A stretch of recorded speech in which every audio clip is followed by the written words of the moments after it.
굉장히 중요하고 의미 있는 대법원 판결이 나와서 오늘 긴급히 소개해 드립니다.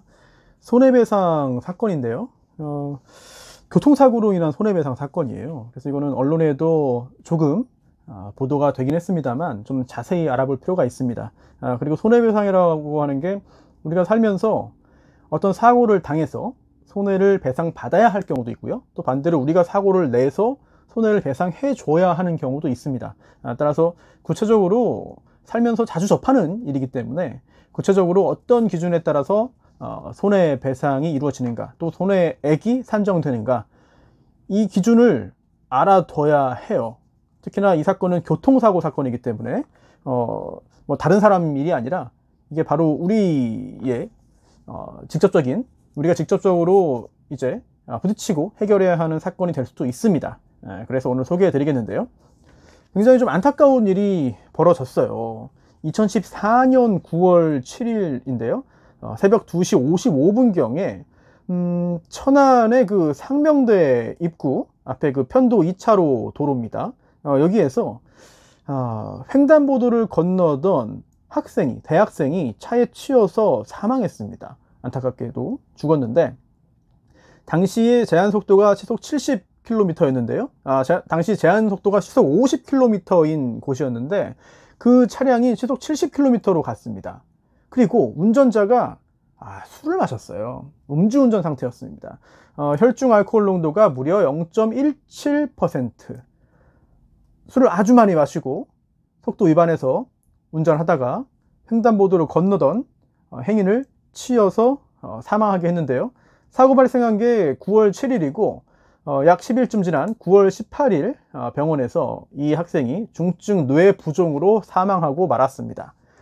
자, 그리고 이 운전자는 보험에 가입해 있었어요. 종합보험에 가입해 있었는데요. 당시는, 지금은 이름이 바뀌었는데 당시는 그 동부화재였고요. 동부화재해상보험. 그리고 지금은 이름 바뀌어서 DB 손해보험이 됐죠. 그래서 유족이 있습니다. 유족이 부모가 있었어요. 그래서 부모가 보통 이렇게 사고가 발생하면은 보험사가 이제 보험금을 지급할 의무를 지기 때문에 유족들과 협의를 해서 원만하게 합의가 이루어지면은 소송으로 갈 필요 없이 끝나죠. 네, 하지만 그게 아니라 액수에 있어서 여러 가지 갈등이 있고 이견이 있어서 합의가 안 되면 소송으로 갈 수밖에 없습니다. 그래서 이 사건에서도 분쟁의 소지가 있었어요. 이게 뭐냐면, 일단 사망할 당시에 직업이 뭐냐, 이게 굉장히 중요합니다. 즉 사망할 당시에 직업이 뭐냐에 따라서 65세까지 또는 그 비슷한 연령까지 얼마나 더 벌 수 있느냐, 사망했기 때문에 그걸 못 번 거잖아요. 벌지 못하게 된 거잖아요. 따라서 그 부분도 손해에 포함되기 때문에 그 일실 수입에 대한 인정이 굉장히 중요한 쟁점이 됐는데, 이 사건에서는 이렇게 됐습니다. 일단 유족이 소송을 제기했어요. 보험사에 대해서 손해배상해달라 라는 건데, 중요한 건 이 음주운전자는 당연히 잘못을 했습니다. 불법행위를 저지른 거죠. 따라서 민사적으로 손해배상 책임이 있어요. 그렇기 때문에 이 보험사 DB도 보험금을 지급할 의무가 있습니다. 여기에 대해서는 이견이 없죠. 다만 중요한 건, 그래서 손해액이 얼마고 보험사가 얼마를 지급해야 되느냐, 액수에 대한 갈등이 생기는 거죠. 그러면 여기서 이제 중요한 부분이 본격적으로 시작됩니다. 사람이 죽었습니다. 사람이 죽은 걸 포함해서 모든 사건의 경우에 결국은 손해를 배상해 둬야 되는데, 손해는 우리 법상 이렇게 정의해요. 차액설이라는 걸 취합니다. 즉 손해는 차이예요. 차이. 무슨 차이냐, 이 안타까운 음주운전 사고가 발생하지 않았을 경우의 상태와 또 이 사고가 발생한 상태, 이거를 빼는 겁니다. 그래서 그 차이가 손해가 되는 거예요. 좀 복잡할 수 있습니다만 이렇게 정리하면 돼요. 차이다. 즉 만약에 이 사고가 없었으면 어떻게 될 것이냐, 이 학생이 의대 본과 3학년 2학기입니다. 그러면 의대 본과 마치고 이제 의사가 되겠죠. 의대를 나오면 다 의사가 되는 건 아니지만 거의 대부분 됩니다. 의사 국가고시 시험의 합격률이 굉장히 높기 때문에. 그리고 그 후에 전문의가 되느냐, 개업을 해서 큰 성공을 거두느냐, 아니면 이렇게 임상을 하지 않고 다른 쪽으로 갈 것이냐, 또는 최근에는 개업해서 개업이로 일을 하다가 어떤 사업에 뛰어들어서 미용 사업이나 뭐 얼굴 화장품 팩 사업이나 또는 성형 관련된 기기 개발 사업이나 이런 쪽으로 가가지고 정말 그야말로 큰 대박을 터뜨리는 경우도 있거든요. 그럼 이것까지 다 고려를 해야 되는 것이냐 등등이 문제가 되는 것이죠. 우리 법상 손해는 세 가지로 나눕니다. 손해는 세 가지로 구성되어 있어요. 첫 번째, 위자료입니다. 위자료는 정신적인 고통, 정신적인 손해에 대한 배상이에요. 우리 법상 그렇게 고액이 인정되지는 않습니다. 네. 그 다음 두 번째는 적극 손해입니다. 예를 들어 제가 다쳤어요. 누구한테 맞아서. 그럼 병원을 가죠. 그럼 치료를 받습니다. 또 입원을 합니다. 또 약을 바르죠. 이게 적극 손해입니다. 이 사건에서는 치료도 받고 사망도 했습니다. 그래서 치료비는 바로 지급이 병원으로 됐고요. 그리고 장례비, 왜냐면 사망하지 않았으면 장례를 치르지 않아도 됩니다.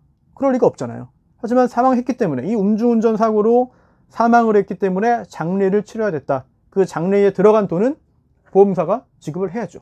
이게 두 번째입니다. 적극 손해. 그리고 마지막 세 번째가 바로 지금 이 사건에서 가장 큰 쟁점이 됐던 일실 수입입니다.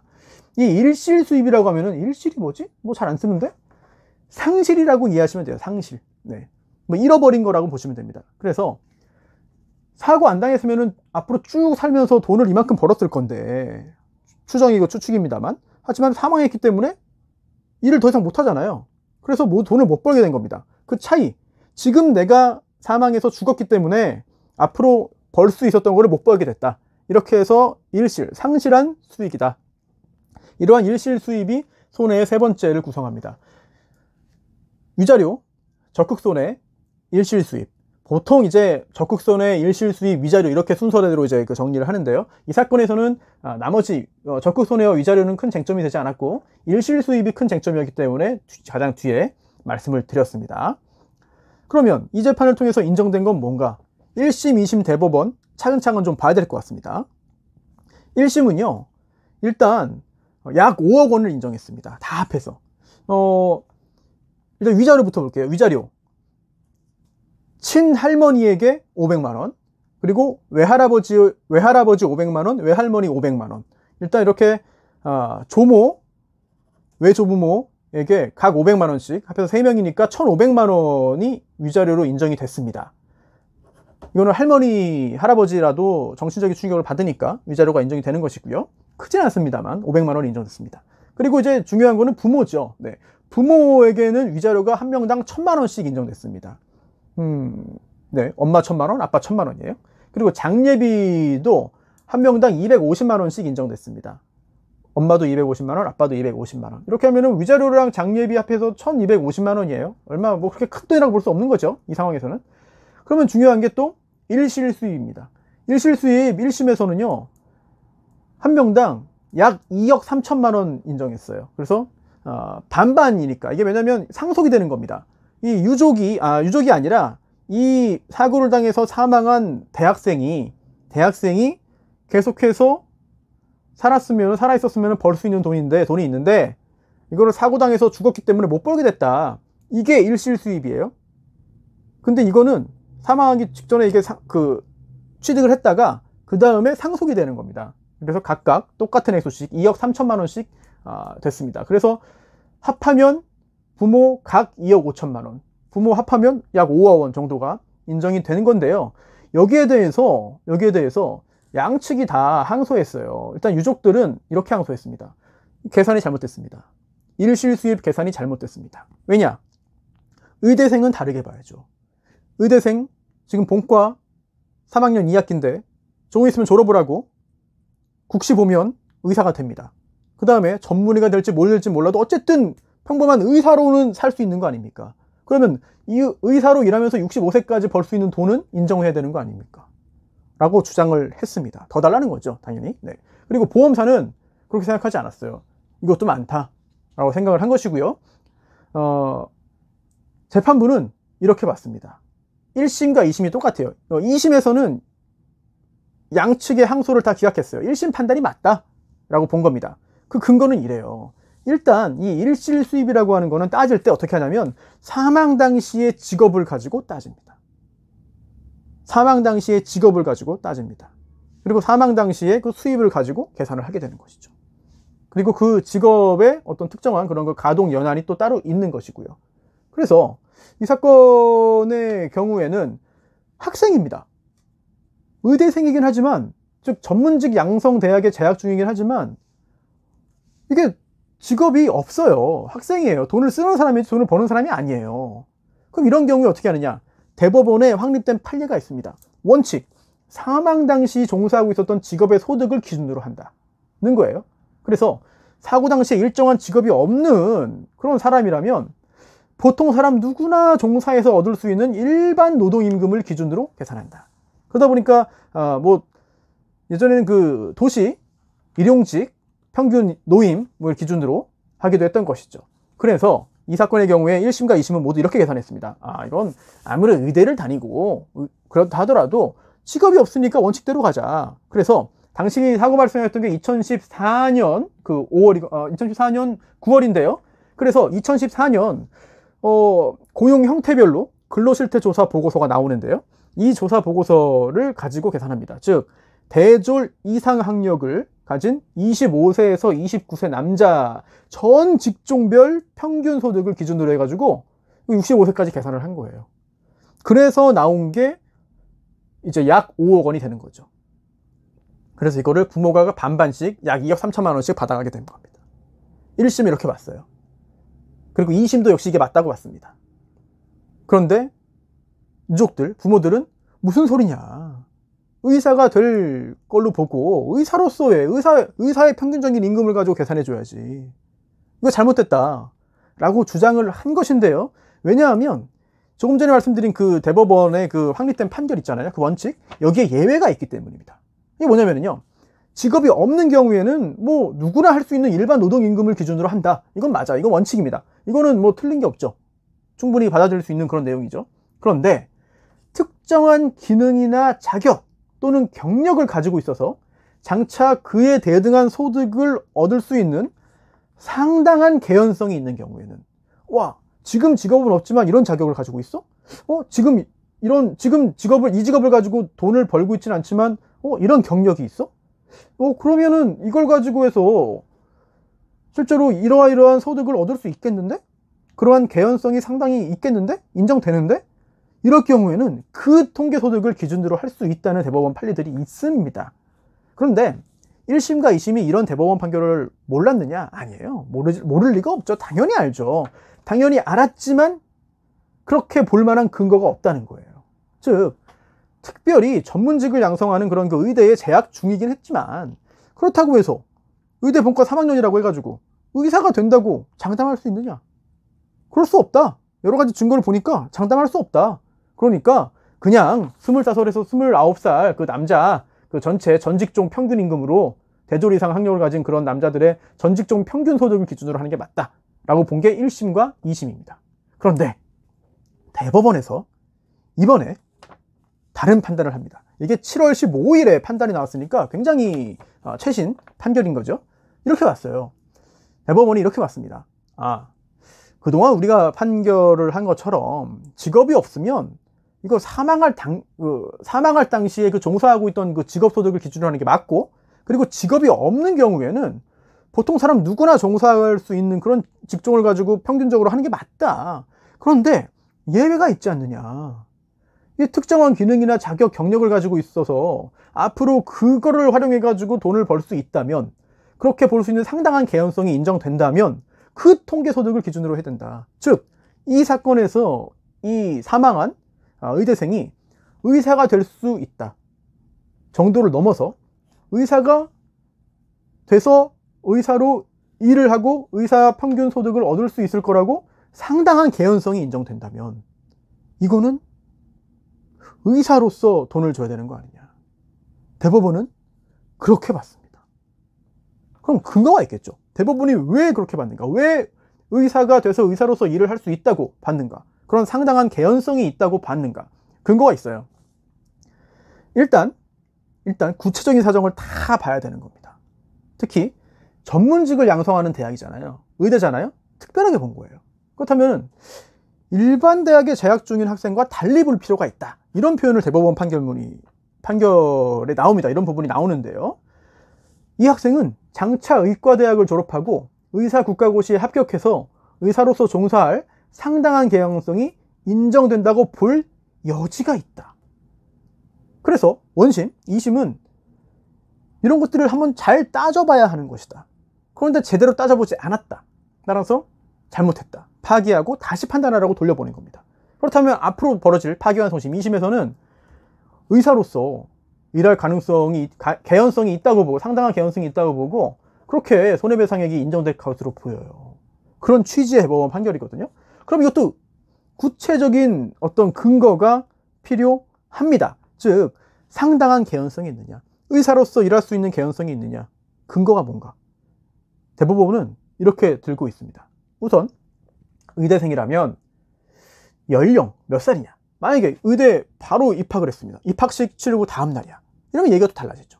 하지만 예과를 이미 지났고요. 이제 본과에 재학 중인 겁니다. 그래서 연령, 재학 기간, 학업 성과, 뭐 전공 학과, 그리고 전문직을 수행하기 위한 자격의 취득 가능성, 의사 국가고시 합격 가능성, 이런 개인적인 경력을 봐야 되고요. 또 이거를 넘어서 이러한 전문직 양성대학 졸업생의, 여기서는 그 의대생이죠. 의대를 졸업한 사람들의 진로, 또 취업률, 이걸 또 봐야 된다. 그리고 그 밖에 사회적, 경제적 조건을 기초로 해가지고 이 피해자가 전문직으로 소득을 얻을 수 있는 상당한 개연성이 있는지를 심리해서 이거를 소득을 정해야 되는 것이다. 근데 그렇게 안 하지 않나 라고 본 거죠. 그래서 또 하나 궁금해집니다. 그러면 이 학생의 구체적인 학업 성취도라든지 또는 의사가 될 가능성은 어느 정도로 봐야 되는 것인가? 대법원이 이 부분을 구체적으로 지적을 하고 있어요. 이거 굉장히 중요합니다.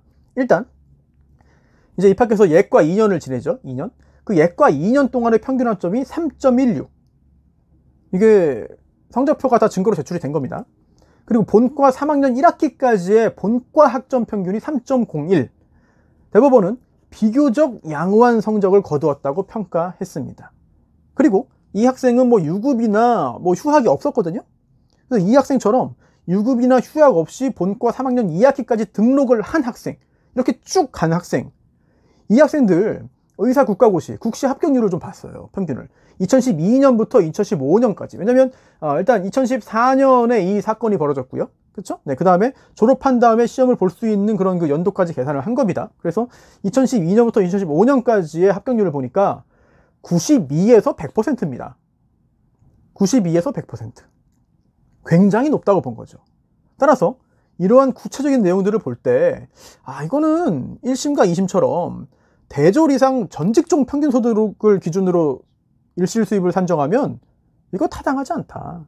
이 학생은 의사가 돼서 의사 자격을 의대를 졸업하고 의사 자격을 취득하고 의사로서 돈을 벌었을 그런 상당한 개연성이 인정된다. 따라서 재판 다시 해라. 대법원이 구체적으로 손해배상액이 얼마인지를 판단하지는 않습니다. 네. 이번 사건에서 그렇게 한 게 아니고요. 기준을 정해주고 이거 잘못됐다. 다시 판단해라 라고 2심으로 돌려보냈습니다. 이제 2심 재판이 다시 열리겠죠. 굉장히 중요한 판결입니다. 그리고 또 위자료는 적정하다고 판결이 대법원에서 나왔고요. 그리고 장리비도 역시 마찬가지입니다. 결국 이 사건에서 핵심이 됐던 거는 이 일실 수입 부분이고요.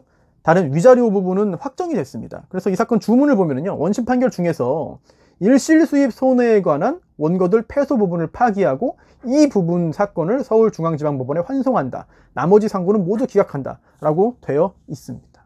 굉장히 중요한 판결이죠. 네. 그럼 여기서 또 궁금한 게 하나 생기죠. 만약에 지금 이게 전문직을 양성하는 대학이라고 했잖아요. 그럼 대표적으로 또 비교할 수 있는 게 로스쿨입니다. 로스쿨은 이제 그 대학원 제도이긴 합니다만, 대표적으로 이 로스쿨과 비교하면 어떨 것이냐, 변호사도 마찬가지 상황이 될 것이냐, 안타깝게도 그렇지는 않을 겁니다. 왜냐하면 합격률 자체가 너무 차이가 나요. 네. 의사국가고시는 의대를 졸업하면 의사는 거의 된다고 봐야죠. 하지만 로스쿨 졸업하면은 저도 뭐 정확히 모르겠는데 대략 절반 또는 절반 좀 이상 정도의 확률로 변호사가 되지 않나 싶어요. 네. 이제 5번까지 시험 볼 수 있는데 5년 5회죠. 최대 한도가. 그때까지 시험을 계속 보면은 상당히 높은 확률로 변호사가 되지만 제가 정확히 그 수치는 지금 잘 모르겠네요. 하여튼 의대와는 상당히 상황이 다르다. 게다가 의대는 뭐 휴학이나 유급 같은 게 있습니다만 로스쿨 같은 경우에는 휴학이 훨씬 더 빈번한 것 같습니다. 그리고 이거 아니다 싶으면은 다른 길 찾아가는 경우도 굉장히 많거든요. 그래서 의대가 이렇게 되니까 로스쿨도 이렇겠네 라고 생각하면은 나중에 틀린 결론을 받아들이지 않을까 라는 생각이 들어요. 네. 그리고 또 하나 지난주에 한 법무법인의 파트너 변호사가 이제 손해배상을 받았습니다. 병원과 그 의사로부터. 그런데 1심에서는 14억 원을 이겼고요. 그리고 2심에서는 11억 원이 나왔고 대법원에서 지난주에 11억 원이 확정됐습니다. 이게 뭐냐면 파트너 변호사가 이제 아파가지고 간 거예요. 그래서 흉부 CT 검사를 받았습니다. 이게 2016년인데요. 근데 이제 그 호흡기내과 전문의가, 그 대학병원의 호흡기내과 전문의가 이건 폐렴이다. 그래서 항생제를 줬습니다. 그런데 이게 그래도 낫질 않는 거예요. 그리고 무슨 원인균도 나오지가 않는 거예요. 뭐 항생제 또 항결핵제 이런 거 받았지만 낫지 않는 겁니다. 그래서 4개월쯤 후인 이제 2016년 6월에 이제 의사가 이제 내과 전문의가, 호흡기내과 전문의가 이거 이상하다, 이렇게 해서 낫지 않으니까 이거 투약을 중단하고 약은 더 이상 이제 쓰지 말고 원인균을 확인하자면서 이제 조직 검사를 의뢰했습니다. 그러자 이제 환자인 파트너 변호사가 동의했고요. 그래서 이때 흉부외과 전문의까지 협진 의뢰를 해가지고 흉부외과 전문의가 왔어요. 그래서 조직 검사 설명을 해주고요. 동의를 얻어서 입원시켰습니다. 그래서 조직 검사를 했죠. 네. 그런데 이제 그 악성 종양세포가 없는 염증 소견이 나왔습니다. 이걸 확인한 다음에 이제 흉부외과 전문의가 이게 나중에 이거 가지고 다 검사를 하고 최종적인 판독을 하더라도 원인균이 뭔지를 확인할 수 없을 수 있다. 그리고 지금 이렇게 그 조직 검사 한 다음에 봉합하는 게 잘 되지 않을 수 있다. 그래서 아예 이 파트너 변호사의 우상엽이라고 하죠. 네. 폐의 오른쪽, 그 폐의 우측 상부, 이거를 전체를 잘라냅니다. 이거는 뭐 나름의 의사의 판단인 거죠. 그런데 그렇게 자른 다음에 봉합을 하고 결과를 판독해 봤더니 결핵이 나왔습니다. 결핵. 자를 필요가 없었던 거죠. 네. 그래서 이 로펌의 파트너 변호사가 이 병원과 의사를 상대로 해가지고 소송을 제기했어요. 왜냐하면 당시에 설명義務를 이행하지 않았다는 거예요. 내가 자른다는 건 설명 없지 않았느냐. 자른다고 말했으면 내가 그걸 동의했겠느냐. 여러 번 다음에 자른다고 했으면 내가 이 조직검사를 동의했겠느냐. 나는 그 전에도 이거 자르지 말라고 오히려 더 우려를 했고 그런 거 안 하겠다고 내가 신신당부를 했는데 왜 갑자기 설명도 없이 그걸 잘라냈느냐. 이거 설명 의무 위반이다. 선량한 주의 의무 위반이다. 라고 해서 소송을 제기했고요. 그래서 1심에서는 14억 원, 그리고 2심에서는 11억 원이 인정됐고 대법원에서 확정됐습니다. 이게 확정이 됐는데 이게 사실은 그 대법원에서 이 판결이 확정된 게 뭐 지난주니까 아주 이것도 최신 판결입니다.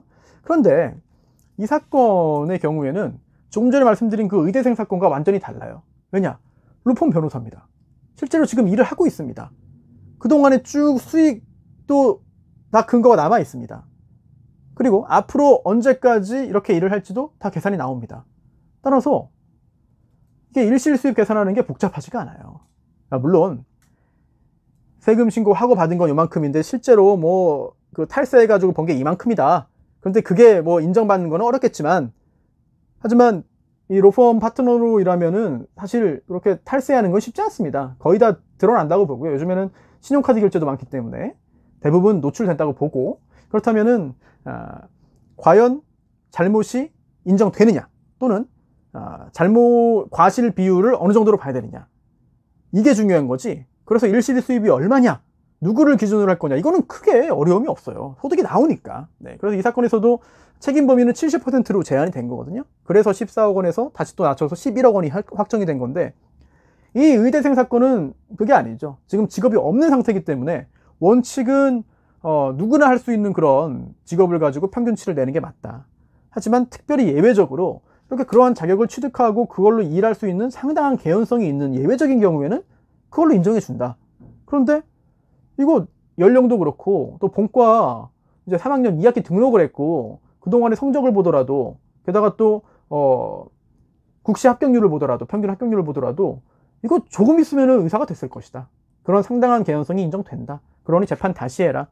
이거 2억 3천씩 4억 6천 인정해 준 거 일실수입 너무 적다. 훨씬 더 많이 인정될 것이다. 이런 취지의 판결이 선고됐습니다.